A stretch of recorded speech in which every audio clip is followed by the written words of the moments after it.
વડાપ્રધાન નરેન્દ્ર મોદી આજે શનિવારે સાંજે પોતાના નિર્ધારિત સમયે જામનગર આવી પહોંચ્યા છે।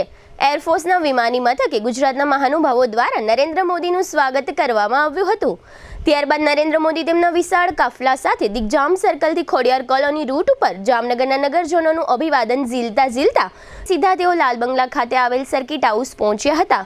વડાપ્રધાને આજે રોડ શો યોજી જામનગરના નગરજનોને 10 મહિના દરમિયાન બીજી વખત મુલાકાત આપી હતી।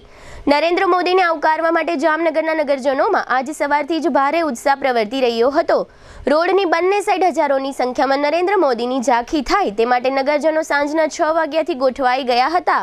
લોકોના ઉત્સાહને જોઈને નરેન્દ્ર મોદી મનોમન પણ પ્રસન્ન થતા હતા। આ રોડ શો દરમિયાન જામનગર પોલીસ તંત્ર દ્વારા પણ કડક બંદોબસ્ત ગોઠવવામાં આવ્યો હતો। આજે શનિવાર હોવા છતાં નગરજનોએ રવિવાર જેવી એન્જોય કરી હતી। દરેક લોકો નરેન્દ્ર મોદીનો નજીકથી પોતાના મોબાઈલમાં વિડીયો લેતા નજરે પડતા હતા। અમુક લોકોએ તો થોડા દૂરથી પોતાના મોબાઈલમાં કેમેરો ચાલુ કરી સેલ્ફી જેવા ફોટા પાડ્યા હતા। વડાપ્રધાનના આ રોડ શો સમયે સમગ્ર જામનગરના નગરજનો નરેન્દ્ર મોદીને નિહાળવા અને આવકારવા ઉમટી પડ્યા હતા। વડાપ્રધાન નરેન્દ્ર મોદીને નિહાળીને દરેક લોકો ગર્વ અનુભવતા હતા।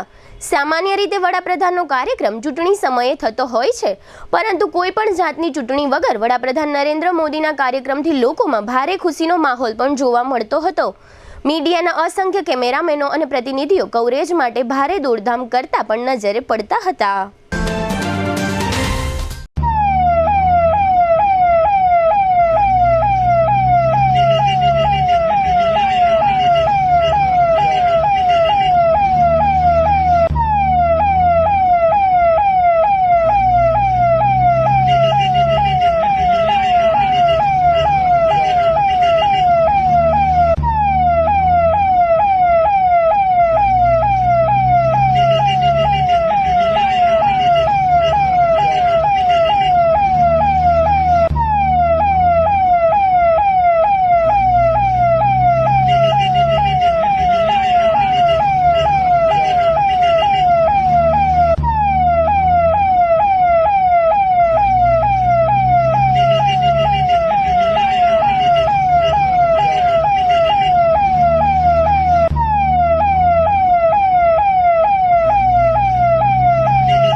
આજે જામનગરમાં આપણા આદરણીય વડાપ્રધાન શ્રી નરેન્દ્રભાઈ મોદી સાહેબનું થોડી વાર પહેલાં જ આગમન થયું છે।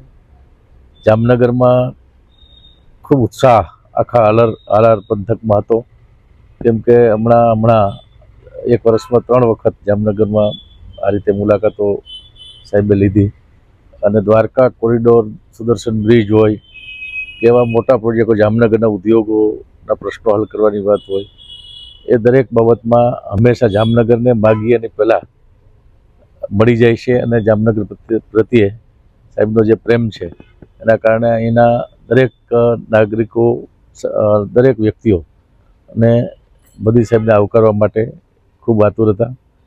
2 દિવસનો સાહેબનો ગુજરાતમાં કાર્યક્રમ છે, એમાં દ્વારકા, જામનગર અને સોમનાથ પ્રથમ જ્યોતિર્લિંગ છે ત્યાંના દર્શન કરશે। અને અમારા વન વિભાગનો જ જ્યારે વિશ્વ વન્યજીવ દિવસ છે એ જ દિવસે નેશનલ વાઇલ્ડલાઇફ બોર્ડની બેઠક છે એ પણ ત્યાં થવાની છે। જુદા જુદા રાજ્યના પ્રતિનિધિઓ પણ ત્યાં આવવાના છે। આપણા ગુજરાતમાં સિંહ એ આપણા બધા માટે ગર્વની વાત છે, દેશ માટે। આજરોજ આપણે સૌ જાણીએ છીએ મુજબ ગુજરાતના પનોતા પુત્ર અને દેશના અને વિશ્વના સર્વાધિક લોકપ્રિય નેતા આપણા આદરણીય વડાપ્રધાન શ્રી નરેન્દ્રભાઈ મોદી સાહેબ જામનગર ખાતે પધાર્યા છે। આપણે જે જાહેર થયું છે એ પ્રમાણે કાર્યક્રમથી પણ બધા પરિચિત છીએ। તેઓ આવતીકાલે વનતારાનું વિઝિટ કરશે। 3જી તારીખે આપણે વર્લ્ડ વાઇલ્ડલાઇફ ડે જ્યારે ઉજવતા હોય ત્યારે એમનો જે એક પ્રિય એક વિષય છે કે વન્ય પ્રાણી ને અને વાઇલ્ડ એનિમલ્સને કેવી રીતે એવું વાતાવરણ મળે કે એ સુરક્ષિત રહે, એ વધુ સારા એન્વાયરમેન્ટમાં એની વસ્તી વધારો થાય, આરામથી રહી શકે, એની માટે સતત ચિંતા કરતા હોય છે। એ આપણો સાસણના સિંહોની વાત હોય કે વનતારા ખાતે રિહેબિલિટેટ CSR અંતર્ગત જે રિલાયન્સ ફાઉન્ડેશન કરે છે એમનું રિહેબિલિટેશનનું આખું કામ એને પોતે પર્સનલી મોનિટર કરવા, કે એમાં વૃદ્ધ અથવા ઇન્જર્ડ અપંગ હાથી હોય, અન્ય બધા વન્ય પ્રાણીઓ હોય, એનું પોતે મોનિટર કરવા માટે અહીંયા આવ્યા છે. જામનગર માટે તો આનંદની, ગૌરવની વાત એ છે કે તેઓને જામનગર સાથે એક અલગ જ લાગણી અને નાતો છે.